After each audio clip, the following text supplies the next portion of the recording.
Hello everybody. So today is day 2 of our IELTS.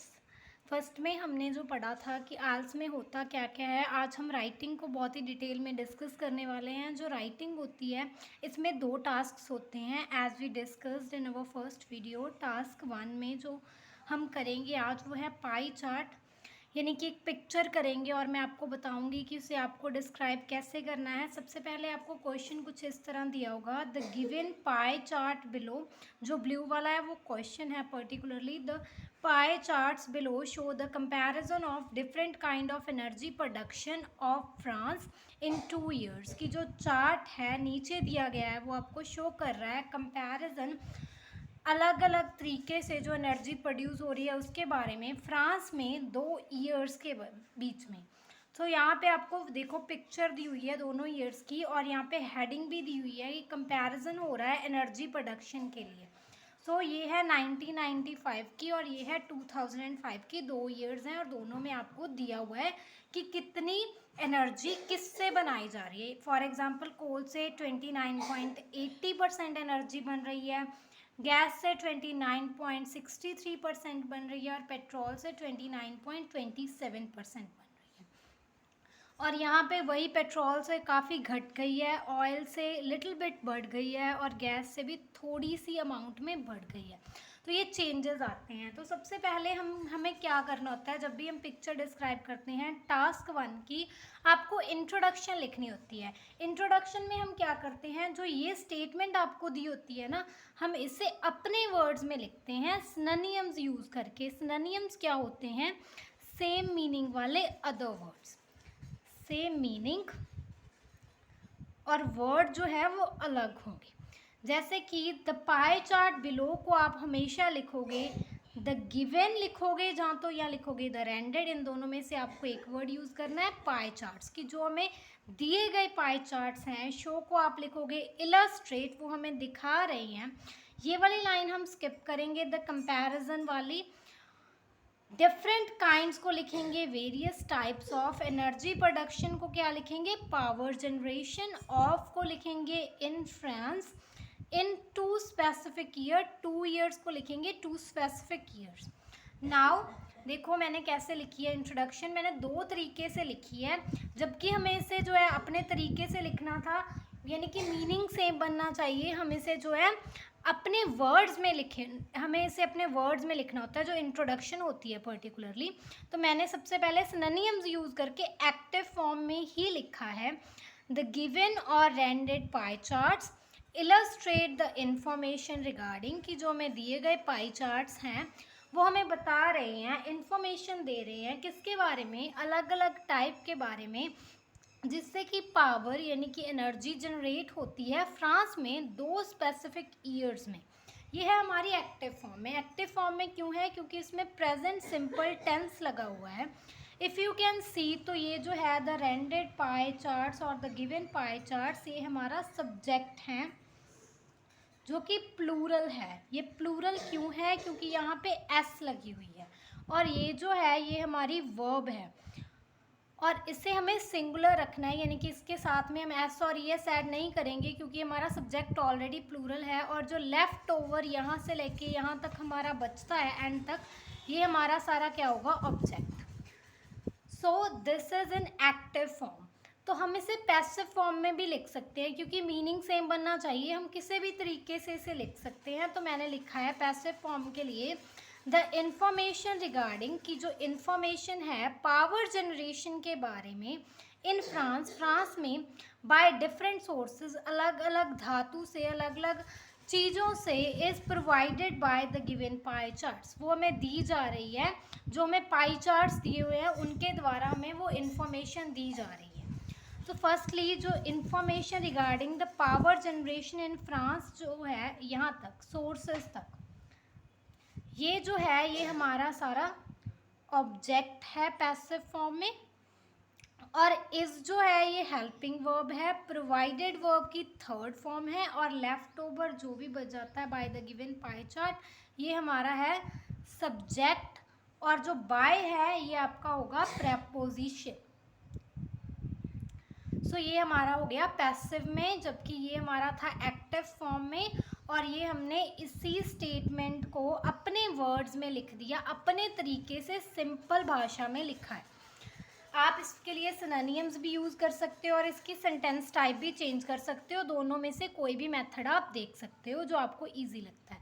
अब आता है कि हमें इसे लिखेंगे कैसे, इसे कैसे डिस्क्राइब करेंगे कि इसकी परसेंटेज इतनी है, इसकी परसेंटेज कितनी है। तो उसके लिए आप परफॉर्मा यूज़ कर सकते हो। This is the pro forma that I have, जिसे हम टेम्पलेट भी बोलते हैं।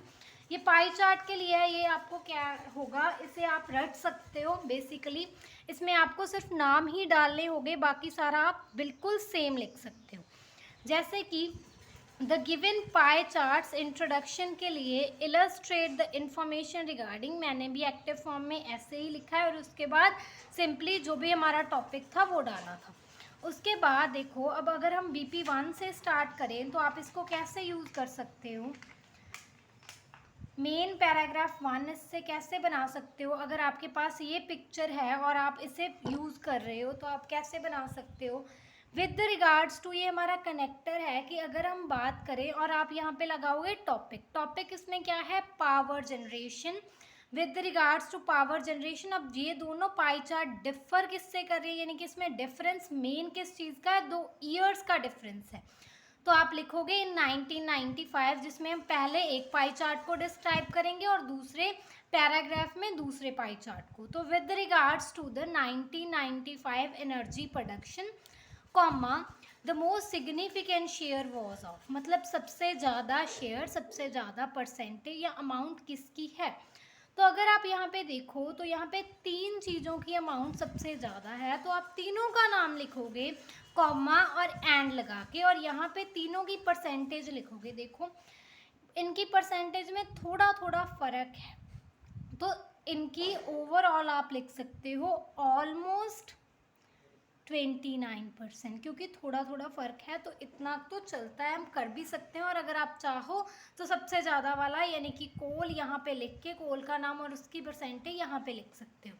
फिर आपको सेंटेंस जो यूज़ करना है वो है the figure was followed by dash and dash, कि इस फिगर को 2 चीज़ों ने फॉलो किया, यानी कि इसके बाद 2 चीज़ों की परसेंटेज जो है वो आती है। जैसे कि इससे कम है इसकी और फिर है इसकी, तो मैं इसके लिए क्या लिखूंगी, the figure was followed by gas and petrol. उसके बाद दोनों की परसेंटेज 29.63% एंड 29.27% रिस्पेक्टिवली, यानी कि इसकी परसेंटेज जो पहले वाला है उसकी इतनी और जो दूसरे वाला है उसकी इतनी परसेंटेज होगी। देन सिमिलर परसेंटेज, अब आपको क्या होता है, कई बार यहाँ पे जैसे परसेंटेज दी हुई है, कई बार यहाँ पे परसेंटेज वो आपको देते ही नहीं है, कई बार वो नंबर दे देते हैं सिंपल, कई बार वो अमाउंट भी देते हैं, तो वो इंट्रोडक्शन में लिख के देते हैं कि ये नंबर दिया हुआ है या अमाउंट दी हुई है। तो अगर तो परसेंटेज दी हुई है तो आप परसेंटेज वर्ड यहाँ पे यूज़ करोगे, और अगर अमाउंट या नंबर दिया हुआ है तो आप अमाउंट या नंबर यूज़ करोगे। तो इन तीनों में से आपको चूज़ करना होगा कि कौन सा वाला वर्ड जो है आपको यूज़ करना है, इन तीनों में से आपको चूज़ करना होगा। तो जो परसेंटेज है वो सिमिलर अकाउंट होती है, यानी कि एक जैसी होती है फॉर डैश एंड डैश, किसी 2 चीज़ों के लिए जो कि इतनी है। अब देखो यहाँ पे किसी की भी परसेंटेज सेम नहीं है और इन तीनों की है, ऑलमोस्ट सेम है, बट इन्हें हम पहले ही सेंटेंस में कवर कर चुके हैं।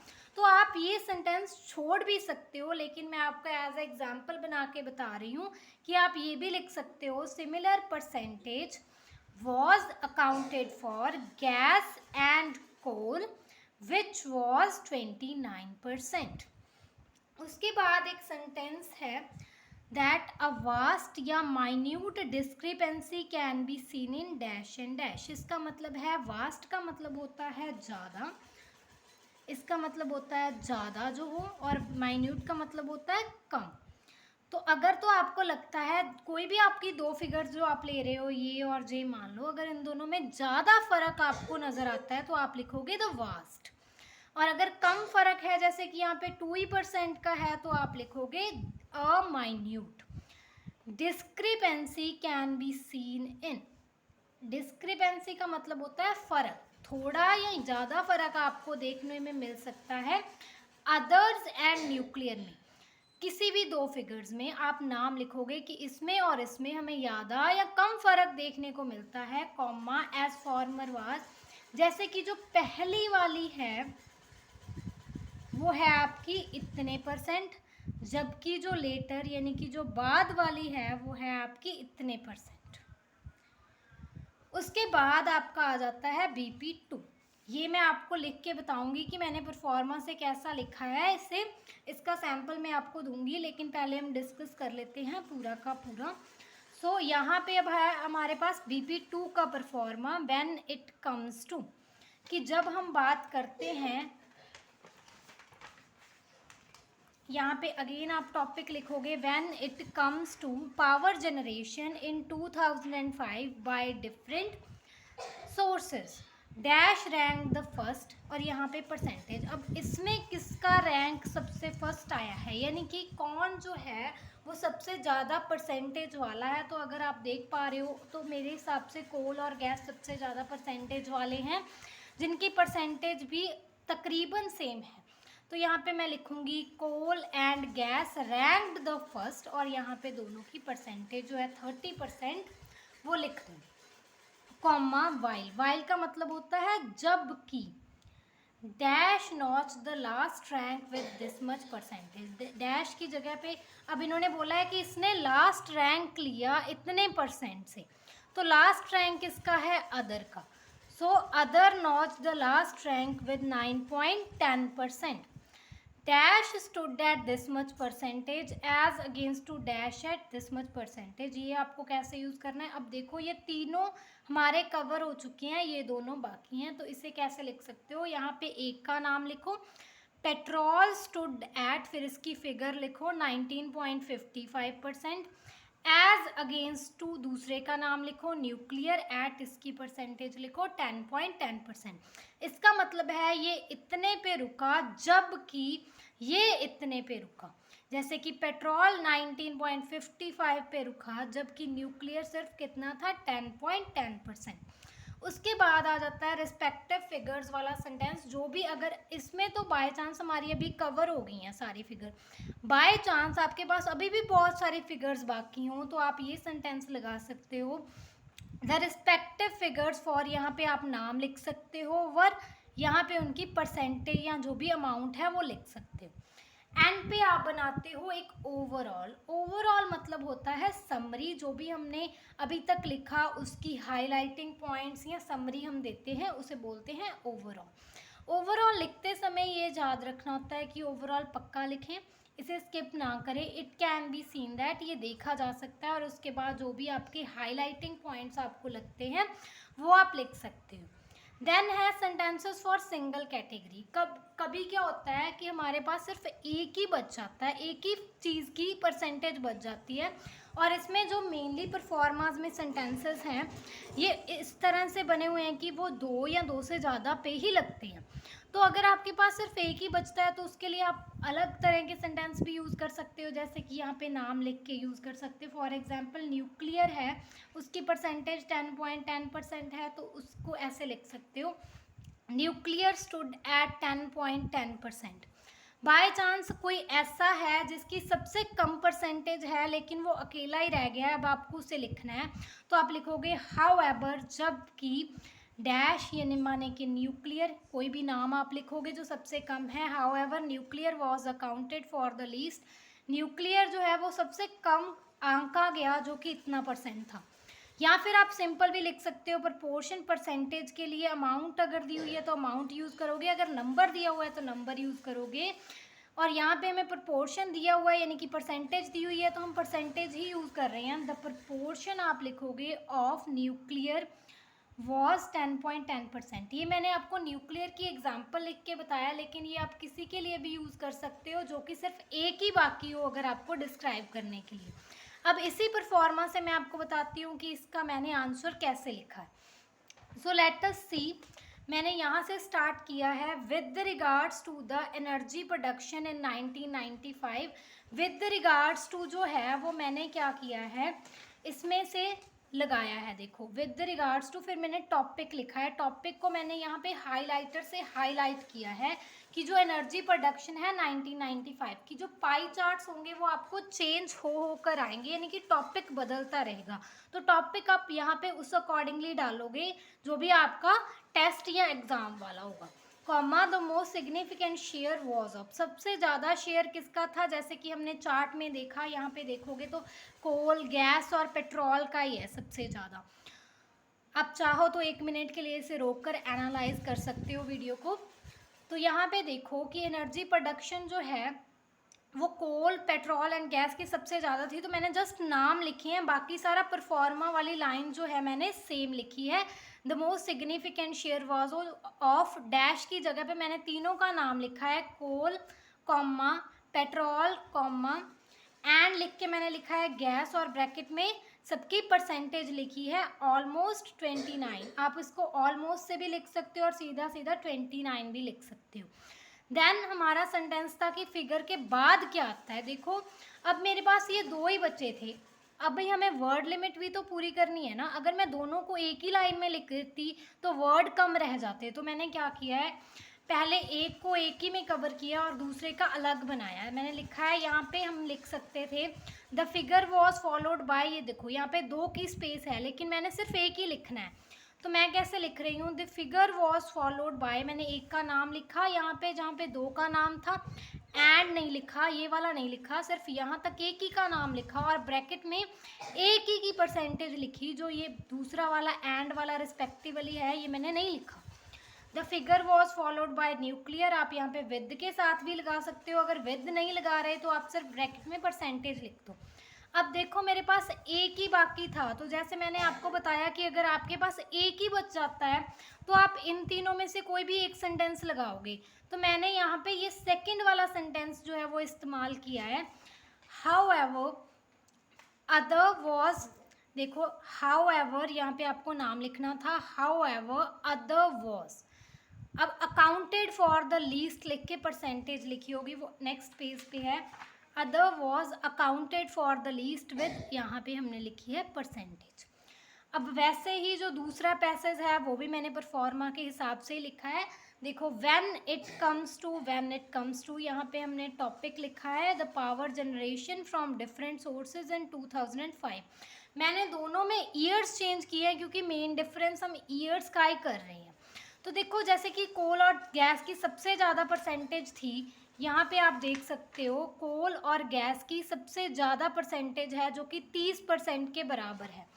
तो यहाँ पे हमने लिखा कोल एंड गैस, यहाँ पे हमारी डैश थी, वहाँ पे मैंने नाम लिख दिया coal and gas. Ranked the first, वो हमने सेम लिखा है और उसके बाद सिंपली उनकी परसेंटेज लिखी है जो 30% है। वाइल, फिर हमारे पास डैश था, वाइल के बाद मैंने लिखा है यहाँ पे अदर क्योंकि सबसे कम परसेंटेज अदर की थी। Notch the last rank, notch the last rank यहाँ तक मैंने सेम लिखा है। विद तक सेम लिख के अब यहाँ पे हमें परसेंटेज लगानी थी तो मैंने एक एडवर्ब भी साथ में लगा दिया है। एडवर्ब होता है जिसके पीछे एल वाई हो और जो एडजेक्टिव प्लस एल वाई होता है वो एडवर्ब बन जाता है। तो यहाँ पे एग्जैक्टली मतलब बिल्कुल 9.10% ये था हमारे पास। उसके बाद हमने यहाँ पे एक नाम लिखना है और लिखना है कि ये इतने पे रुकी परसेंटेज, जबकि ये वाली परसेंटेज इतने पे रुकी। तो देखो यहाँ पे डैश थी तो मैंने यहाँ पे फिल किया न्यूक्लियर। स्टूडेंट को स्टूडेंट ही रहने दिया, फिर परसेंटेज लिखी न्यूक्लियर की 10.10%। एज अगेंस्ट टू लिखा, फिर डैश थी तो मैंने दूसरा नाम लिखा पेट्रोल का एट 19.55%। और ये सेंटेंस हमारा रह गया क्योंकि हमारा डाटा जो है यहाँ तक ख़त्म हो चुका था सारा का सारा। अभी हमें क्या करना है, ओवरऑल लिखना है। तो ये देखो इन दोनों में अगर आप ध्यान से देखोगे तो कोल जो है दोनों ईयर्स में सबसे ज़्यादा पे रहा है। अगर आप कोल वाली फिगर देखोगे तो ये भी कोल है, ये 29.80% है, ये भी कोल है, यहाँ पे ये 30% है, जो दोनों ही ईयर में सबसे ज़्यादा रहा। तो यहाँ पे जो अदर है वो सबसे कम रहा क्योंकि इसकी 4.9% है, क्योंकि और यहाँ पे भी अदर सबसे कम रहा क्योंकि इसकी 9.10% है। अगर आप सारे पे कंपेयर करोगे तो आपको पता लगेगा कि दोनों ही ईयर में अदर कम था जबकि कोल सबसे ज़्यादा था। तो मैंने ओवरऑल में यही लिखा है, जैसे कि हम हाईलाइटिंग फीचर्स लिखते हैं तो मैंने परफॉर्मा से यूज़ किया। Overall it can be seen that, जैसे कि मैंने यहाँ पे दिया हुआ है कि आप ओवरऑल कनेक्टर पक्का लगाओगे, it can be seen that लिख सकते हो, क्योंकि ये पैसिव बन जाता है और इसमें कुछ स्पेशलिटी नहीं है, आप कैसे से भी स्टार्ट कर सकते हो। Overall it can be seen that, ये देखा जा सकता है। यहाँ पे मैंने गैस लिख दिया, गलती से आएगा coal. Coal was responsible for the highest energy production. Coal जो है सबसे ज़्यादा एनर्जी प्रोडक्शन के लिए जो है रिस्पॉन्सिबल था, जिम्मेवार था। वेयर एज का मतलब होता है जबकि, और इसके आगे कॉमा ज़रूर लगता है जब आप इसे रनिंग सेंटेंस में लिख रहे हो। अदर जो है सबसे कम उसने कंट्रीब्यूट किया, सबसे कम सहयोग डाला एनर्जी प्रोडक्शन में through out the time period given, जो भी हमें समा दिया हुआ है उसके बीच में, यानी कि दोनों ईयर्स में। So that was all about the pie chart. If you have any doubts, comment down below. And if you want any video related to any other topic, so for that also comment down below.